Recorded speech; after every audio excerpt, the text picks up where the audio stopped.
Why, hello, friend. All right, today, word of the day I want to talk about is perseveration. It's a big one. If you live in the world of autism, you probably know a little bit about this, but I want to talk about what it is and what to do about it. And this is coming up for me right now because we're getting close to the holidays. And as we move closer to the holidays, my beautiful earth angel son begins to perseverate and he begins to become looped into talking about the same things over and over and over again. It's an anxious behavior and it's a little bit of a coping mechanism in light of things that he can't control.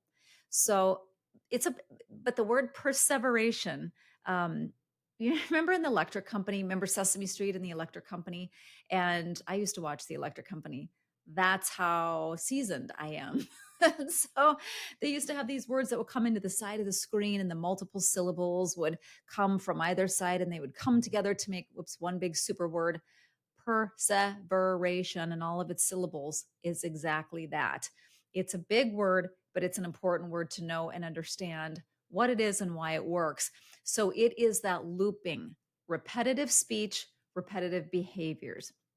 Oftentimes, it is a byproduct of heightened anxiety and the inability to sort of control or communicate what's really going on. And so, with whatever language or behavior they have, they will tend to loop that over and over and over and over and over again because, frankly, it's what they can control. And so, the example of my son is because he can't control the fact that people are now going to be leaving to go out of town, or some of the family goes to different parts of the country that we live in because it's warmer there. He can't control that. So the mechanism he is using is to repetitively talk about it and ask questions.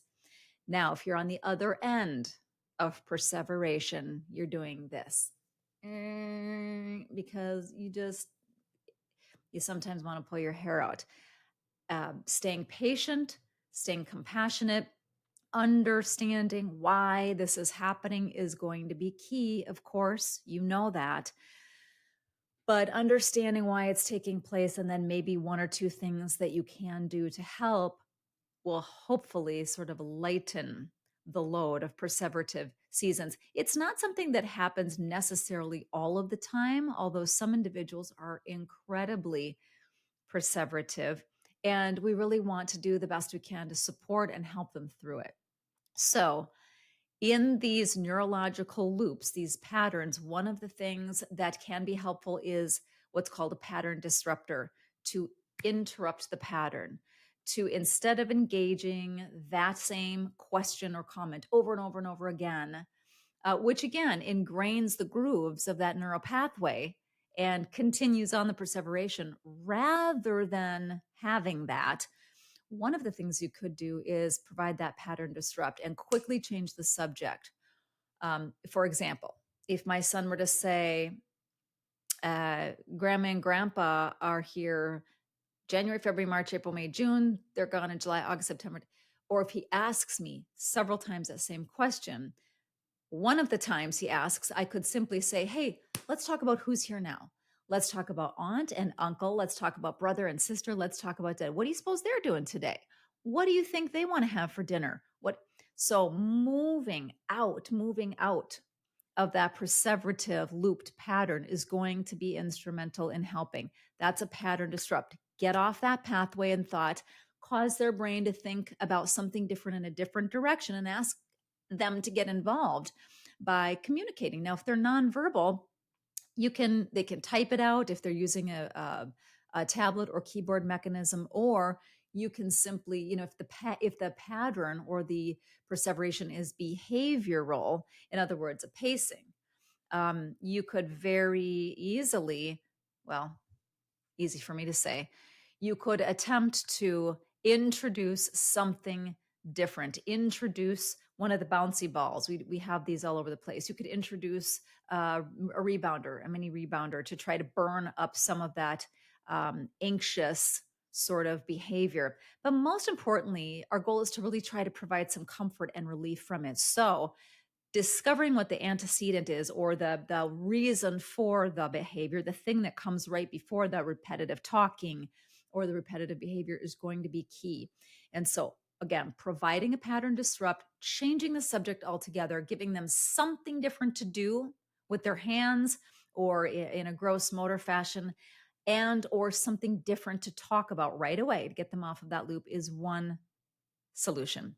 Another solution is to allow for conversation on that subject one time and preface it by saying, I hear that you want to talk about who's getting ready to leave or out of town. We're going to talk about that one time today. And then let's talk about what so and so is going to want for their birthday. Deal? So you can make agreements and arrangements to go ahead and indulge the conversation and have that conversation. Spend a couple of minutes in the conversation, but then you're done. And if they bring it up again, to remind and say, you know what, we talked about that already. So what do you want to talk about next? Or what should we do now? Or again, providing some other type of quick change transition or some other activity that will try to pull their mind that out of the groove. So again, we're trying to smooth over neural pathways that are starting to groove more and more with every perseverative conversation or behavior. We're trying to smooth those over with different things to keep the brain and also the body busy. But listen, if you're dealing with this, I feel for you. I understand what this is like. It takes an incredible amount of patience. Give yourself a break in this. Losing patience is certainly human. It happens. Uh, and the more seasoned we become, the more important we understand uh, it is to try to remove ourselves from our own personal irritants and the ability to be irritated by the repetitive nature of it all. If they could help it, they would. Sometimes they are doing it intentionally, but my friend, it's because it works. So if it's an attention seeking behavior and it's the way they're getting somebody's attention, provide a new way to get attention. Provide a way of getting attention that will serve them or you or the current situation, that will not continue to drive in the grooves of that neural pathway of the repetitive thought process and behavior, because that is incredibly limiting for them to be stuck in that loop over and over again. Guide them out of it as best you can. I'm here to support in the comments. I'm happy to connect with you in any way you like. And if you have any, more in-depth questions, please feel free to email me. It's Stephanie Stevens Show at gmail.com. Stephanie Stevens Show at gmail.com. So much love to you. Can't wait to see you in the next video.